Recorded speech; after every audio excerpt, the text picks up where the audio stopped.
Samuel Pierpont Langley was given $50,000 by the War Department to figure out this flying machine. Money was no problem. He held a seat at Harvard and worked at the Smithsonian and was extremely well connected. He knew all the big minds of the day. He hired the best minds money could find, and the market conditions were fantastic. The New York Times followed him around everywhere, and everyone was rooting for Langley. And how come we've never heard of Samuel Pierpont Langley? A few hundred miles away in Dayton, Ohio, Orville and Wilbur Wright. They had none of what we consider to be the recipe for success. They had no money. They paid for their dream with the proceeds from their bicycle shop. Not a single person on the Wright brothers' team had a college education, not even Orville or Wilbur. And the New York Times followed them around nowhere. The difference was Orville and Wilbur were driven by a cause, by a purpose, by a belief. They believed that if they could figure out this flying machine, it'll change the course of the world. Samuel Pierpont Langley was different. He wanted to be rich, and he wanted to be famous. He was in pursuit of the result. He was in pursuit of the riches. And lo and behold, look what happened. The people who believed in the Wright brothers' dream worked with them with blood and sweat and tears. The others just worked for the paycheck. And they tell stories of how every time the Wright brothers went out, they would have to take 5 sets of parts because that's how many times they would crash before they came in for supper. And eventually, on December 17th, 1903, the Wright brothers took flight. And no one was there to even experience it. We found out about it a few days later. And further proof that Langley was motivated by the wrong thing, the day the Wright brothers took flight, he quit. He could have said, "That's an amazing discovery, guys. Now we'll improve upon your technology." But he didn't. He wasn't first. He didn't get rich. He didn't get famous. So he quit. People don't buy what you do, they buy why you do it. And if you talk about what you believe, you will attract those who believe what you believe. Well, why is it important to attract those who believe what you believe? Something called the law of diffusion of innovation. And if you don't know the law, you definitely know the terminology. The first 2.5% of our population are our innovators. The next 13.5% of our population are our early adopters. The next 34% are your early majority, your late majority, and your laggards. The only reason these people buy touch-tone phones is because you can't buy rotary phones anymore. We all sit at various places at various times on the scale, but what the law of diffusion of innovation tells us is that if you want mass market success or mass market acceptance of an idea, you cannot have it until you achieve this tipping point between 15 and 18% market penetration, and then the system tips. And I love asking businesses, what's your conversion on new business? And they love to tell you, oh, it's about 10%, proudly. Well, you can trip over 10% of the customers. We all have about 10% who just get it. That's how we describe them, right? That's like that gut feeling, oh, they just get it. The problem is, how do you find the ones that just get it before you're doing business with them versus the ones who don't get it? So it's this here, this little gap, that you have to close, as Geoffrey Moore calls it, crossing the chasm. Because you see, the early majority will not try something until someone else has tried it first. And these guys, the innovators and the early adopters, they're comfortable making those gut decisions. They're more comfortable making those intuitive decisions that are driven by what they believe about the world, and not just what product is available. These are the people who stood online for 6 hours to buy an iPhone when they first came out, when you could have just walked into the store the next week and bought one off the shelf.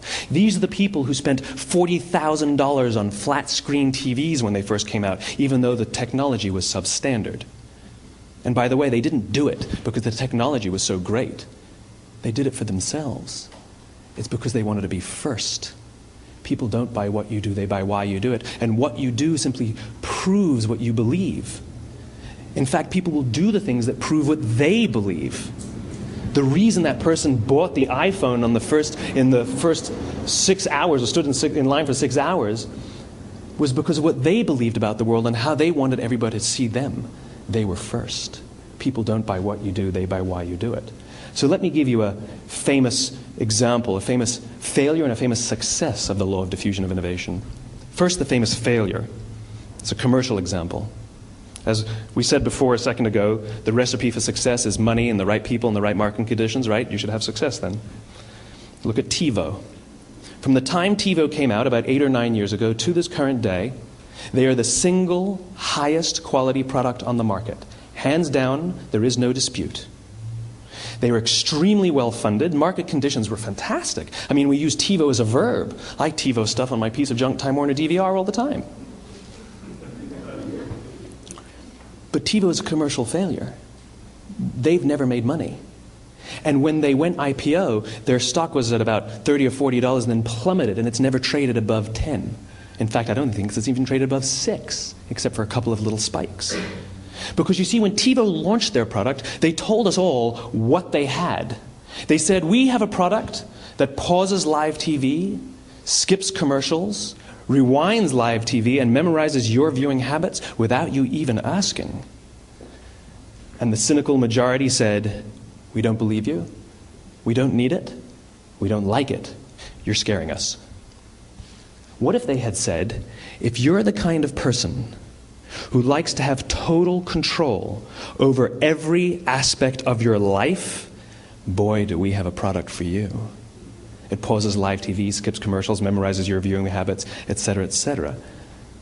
People don't buy what you do, they buy why you do it, and what you do simply serves as the proof of what you believe. Now let me give you a successful example of the law of diffusion of innovation. In the summer of 1963, 250,000 people showed up on the Mall in Washington to hear Dr. King speak. They sent out no invitations, and there was no website to check the date. How do you do that? Well, Dr. King wasn't the only man in America who was a great orator. He wasn't the only man in America who suffered in a pre-civil rights America. In fact, some of his ideas were bad. But he had a gift. He didn't go around telling people what needed to change in America. He went around and told people what he believed. I believe, I believe, I believe, he told people. And people who believed what he believed took his cause and they made it their own, and they told people. And some of those people created structures to get the word out to even more people. And lo and behold, 250,000 people showed up on the right day, on the right time to hear him speak. How many of them showed up for him? 0. They showed up for themselves. It's what they believed about America that got them to travel on a bus for 8 hours to stand in the sun in Washington in the middle of August. It's what they believed. And it wasn't about black versus white. 25% of the audience was white. Dr. King believed that there are 2 types of laws in this world, those that are made by a higher authority and those that are made by man. And not until all the laws that are made by man are consistent with the laws that are made by the higher authority will we live in a just world. It just so happens that the civil rights movement was the perfect thing to help him bring his cause to life. We followed him not for him, but for ourselves. And by the way, he gave the I have a dream speech, not the I have a plan speech. Listen to politicians now with their comprehensive 12-point plans. They're not inspiring anybody. Because there are leaders and there are those who lead. Leaders hold a position of power or authority, but those who lead inspire us. Whether they're individuals or organizations, we follow those who lead not because we have to, but because we want to. We follow those who lead not for them, but for ourselves. And it's those who start with why that have the ability to inspire those around them or find others who inspire them.